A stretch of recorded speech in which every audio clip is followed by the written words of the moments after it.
सभी माताओं भाई बहनों को मेरा प्यार भरा राम राम। तो दोस्तों, आप सभी कैसे हैं? आशा करती हूँ कि आप सभी स्वस्थ और मस्त होंगे। हम भी स्वस्थ हैं और अभी ये दोपहर का समय हो चुका है। तो मैं जा रही हूँ अपना ब्लॉग बनाने के लिए। तो आज मैं जा रही थी अपना जो बचा खुचा आंगन की जो रिपेयरिंग कर रही थी ना, वहाँ पे मिट्टी छपाई करने के लिए। तो दोस्तों, उसमें क्या बोलते हैं, जो टब है उसमें हमारा पहले का मिट्टी रह गया था। तो मैं सोच रही हूँ उसको पहले मैं कहीं पे खपत कर दूँ, उसके बाद आंगन की मैं मरम्मत करूँ।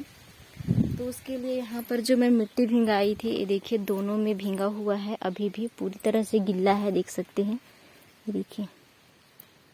और इसमें है सफ़ेद और काला मिट्टी दोनों मिक्स की थी ना, वो वाला है जो कि मैं यहाँ पर लिपाई करके दिखाई थी। ये देखिए इसको, कितना प्यारा कलर आया था, दो मिट्टी मिक्स करी थी, ये देखिए। और क्या बोलते हैं, ये दरवाज़ा है ना, यहाँ से लेकर के मैं वहाँ तक की थी, सफ़ेद और काला मिट्टी दोनों मिक्स करके।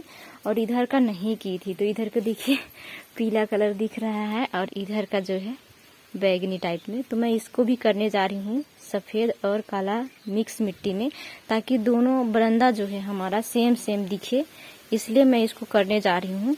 ये तो बहुत ही अच्छा लग रहा है, देखिए ना, मतलब कलर अच्छा लग रहा है। वैसे तो ये भी ठीक ही लग रहे हैं, पीला भी, लेकिन भी मैं मतलब सेम कलर हो जाएगा ना, इसमें भी कर दूंगी, तो इसलिए मैं इसको करने जा रही हूँ।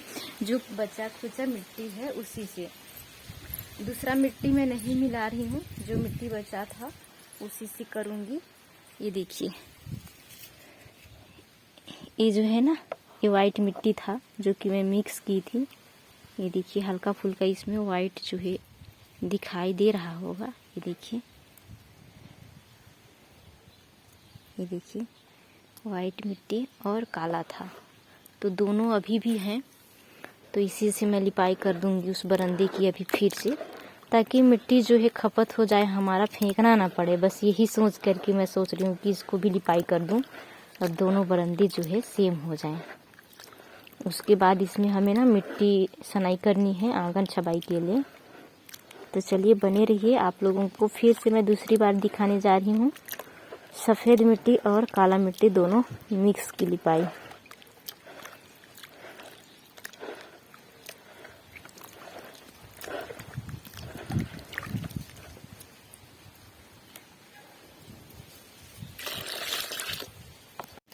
तो दोस्तों, मिट्टी का घोल तो पहले से बना हुआ था, लेकिन थोड़ी सी मैंने इसमें पानी मिक्स करके और जो बैठा हुआ था उसको अच्छे से मिलाया है, उसके बाद लिपाई करने के लिए ले आई हूँ। और पता है, इस दिन जो है ना, महाशिवरात्रि से एक दिन पहले वाली ब्लॉग थी दोपहर का, तो हम लोग गए हुए थे महाशिवरात्रि के लिए। वो ब्लॉग भी मैंने इसमें ऐड किया हुआ है, आप लोग पूरी देखिएगा। मतलब ज़्यादा तो तामझाम नहीं है, बट थोड़ी सी मैंने जहाँ का नज़ारा हमें अच्छी लगी वहाँ पर की क्लिक करके आप लोगों के साथ जो है शेयर किया हुआ है दोस्तों। तो बने रहिए। और पता है, इसका जब फाइनल लुक देखिएगा ना, तो बता रही हूँ, मतलब पहले जब लिपाई करी थी मैं सफ़ेद और काला मिट्टी से, तो 2 दिन पहले हो चुके थे, तो थोड़ी सी वो फीका हो गया था, नहीं तो दोनों के दोनों एकदम सेम कलर के हो गए थे। ये तो पहले से पीली मिट्टी में लिपाई था और उधर जो है वाइट मिट्टी में, फिर भी से मतलब बहुत ही अच्छे कलर आए हुए थे। तो चलिए दोस्तों, बने रहें और नेचुरल वॉइस का भी फुल आनंद लीजिएगा। और आप सभी से दोस्तों हाथ जोड़कर रिक्वेस्ट है, जितने भी मेरे प्यारे भाई बहन माता पिता मेरे वीडियो को देख रहे हैं, आप लोग प्लीज़ सब्सक्राइब कर दीजिएगा हमारा चैनल को, और जितना ज़्यादा हो सके अपने दोस्तों और रिश्तेदारों में भी शेयर कर दीजिएगा, ताकि आप सभी के एक शेयर से हमारा हेल्प हो सकता है। और जितना ज़्यादा हो सके सब्सक्राइब तो ज़रूर कर दीजिएगा, क्योंकि मुझे सब्सक्राइब की बहुत बहुत ज़्यादा ज़रूरत है अभी। और आप लोगों ने जो प्यार सपोर्ट दिया है उसके लिए बहुत बहुत शुक्रिया। तो बने रहें और नेचुरल वॉइस का फुल आनंद लीजिए।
तो ये देखिए दोस्तों, हमारा जो बरामदा है वो कंप्लीट हो चुके हैं लिपाई करके, और बोलना चाहिए तो नीचे की रह गई थी। तो इसको करूँगी, उसके बाद में पूरा का पूरा कंप्लीट हो जाएगा। और पता है आज भी मैं सूखेगा उसके बाद भी दिखाऊंगी कि सूखने के बाद जो है हमारा बरामदा कैसा लगा था, और सही में जैसे पहले लिपाई करी थी वैसा कलर आया नहीं आया तो वो भी पता चलेगा। और गिल्ला है तो थोड़ा काला ही लग रहा है, लेकिन ना रियल में बता रही हूँ काला तो बिल्कुल भी नहीं दिख रहे थे, अलग ही कलर लग रहे थे। तो पिछले ब्लॉग में भी जब मैं एक बार लिपाई करके दिखाई थी सफ़ेद वाइट मिक्स, तब भी मतलब बोले थे कि मतलब कौन सा कलर बोले थे वो भूल गई मैं। कोई तो बैगनी बोला था और किसी ने और भी कौन सा कलर बोला था, लेकिन याद नहीं है। बट बताए थे कि इस तरह से दिखाई दे रहा है, इस टाइप से। और एक हमारी सिस्टर बोल रहे हैं कि आप जो है काला मिट्टी ला करके दिखाओ, हमें देखने का मन है। तो ठीक है, जाऊंगी। और एक हमारे सिस्टर या फिर ब्रदर जो भी थे वो बोल रहे थे कि बेटा आप ना सफ़ेद मिट्टी वाले गड्ढे पे जाओ और मिट्टी लेकर आओ, वीडियो बना करके दिखाओ। तो अभी तो नहीं जा पाऊँगी, कुछ दिन के बाद ही जा पाऊँगी, कोई लेने वाला हो तो जा पाऊँगी। तो मैं आपको ज़रूर दिखाऊंगी। और देखिए हमारा लिपाई का जो फाइनल लुक है सूखने के बाद जो है कुछ इस तरीके से दिखाई दे रहे हैं। दोनों बरंदे देखिए सेम दिख रहा है ना, वो भी और ये भी, लेकिन ये अभी लिपाई है इसलिए बहुत ज़्यादा अच्छा लग रहा है। और वो पहले वाला लिपाई था 2 दिन पहले, थोड़ी सी फीकी टाइप से हो गई थी। उसके बाद दोस्तों ये है महाशिवरात्रि दिन का, तो हम लोग आ गए थे ना मेला घूमने के लिए। तो बच्चों को भी ले करके आए थे, दोनों बच्चों को और हस्बैंड जी, मैं चारों लोग आए हुए थे। तो मैं काफ़ी अंदर घुस गए थे इधर, तो उधर बहुत भीड़ भाड़ था तो मेरे को दिखाने का मन नहीं किया। मेले में वैसे भी फल फूल और कुछ कुछ सामान की वगैरह, उसके अलावा जो है झूले वगैरह नहीं थे, इसलिए हम लोग इधर आ गए। और सबसे ज़्यादा अच्छा नदी का नज़ारा हमें लगता है, इसलिए इधर आ गए थे। तो अभी हम लोग जाने वाले हैं इधर नदी साइड, और मंदिर की तरफ तो नहीं जा पाए क्योंकि बहुत भीड़ था, इसलिए तो दूर से ही आप लोगों को दिखा रही थी। और जब मैं क्या बोलते हैं सुनीता एसएस ऑफिशियल चैनल और मन्नू सुनीता ब्लॉग था, फिर भी से मैं एक वीडियो बनाकर डाली थी, तो आप लोगों ने ढेर सारा प्यार दिया था और बोले थे कि आप फिर से जाओगी तो फिर से दिखाना यहाँ पर का नज़ारा। तो मैं दोबारा से यहाँ पर पहुँच चुकी हूँ, और लोगों की भीड़ इतनी थी कि पूछिए ही नहीं, बहुत ज़्यादा थे लोगों का भीड़। तो फिर बच्चों के साथ जाना मुश्किल हुआ मंदिर तरफ, दर्शन तो नहीं करा पाए, और इस हालात में नहीं थी मैं कि मंदिर घुस सकूं, इसलिए बच्चों को बस हम लोग एंजॉय कराने लाए हुए थे यहाँ पर। और फिर बच्चों को घुमाए फिराए, मिठाई वगैरह खिलाए, और उसके बाद जो है वापस घर को गए हुए थे। लेकिन यहाँ पर लोगों का भीड़ जो है काफ़ी ज़्यादा था। और पता है ख़ास करके यहाँ पर का जो शानदार नज़ारा देखने को मिलता है नदी किनारे, वो बहुत ज़्यादा अच्छा लगता है। दोनों तरफ पहाड़ घिरा हुआ और बीच में जो है मंदिर है, तो बहुत अच्छा लगता है। यहाँ पर जितना भी समय बिताओ कम लगता है दोस्तों देखने में। उसके बाद हम लोग जो है ना घूमे फिरे और वापस घर को जा रहे थे, तब मैं थोड़ी सी यहाँ पर जो है नज़ारा दिखा रही थी। कितने सारे भीड़ थे, उधर तो और भी ज़्यादा था मंदिर साइड, इधर थोड़े कम थे क्योंकि हम लोग काफ़ी बाहर आ चुके थे इधर। तब जा कर के मैं थोड़ी सी ब्लॉग जो है शूट की, और इतनी गर्मी पड़ रही थी कि कुछ कहना ही नहीं था। तो दोस्तों आज आप सभी को हमारी ब्लॉग कैसी लग रही है, आप लोग एक प्यारा सा कमेंट्स करके ज़रूर बताइएगा। तो हम लोग घर आ रहे थे ना, तो प्रसाद के रूप में फल ले रहे थे यहाँ पर, क्योंकि हस्बैंड जी के उसके नानी का गांव पड़ता है। तो हम सोचे काफ़ी दिन हो गया है, 2-3-4 साल नहीं आए हुए थे उनके नानी के घर, तो घुसेंगे सोचे वहीं पे, इसलिए प्रसाद के रूप में फल लेने लगे थे यहाँ पे छोटी के पापा जी। तो घुसे थे, लेकिन मैंने ब्लॉग वगैरह कुछ भी नहीं बनाया और कुछ भी नहीं दिखाई वहाँ पर का। उसके बाद हम लोग घर के लिए निकल चुके थे, काफ़ी जाम था रास्ता की पूछिए ही नहीं, फिर भी से बहुत ही मुश्किल से निकले, और काफ़ी लंबा भी रास्ता पड़ा हुआ था निकलने के लिए। तो दोस्तों आज की यह वीडियो मैं इसी ब्लॉग के साथ समाप्त कर रही हूँ। मिलती हूँ बहुत जल्द एक प्यारी सी वीडियो के साथ, तब तक के लिए आप सभी को बाय बाय।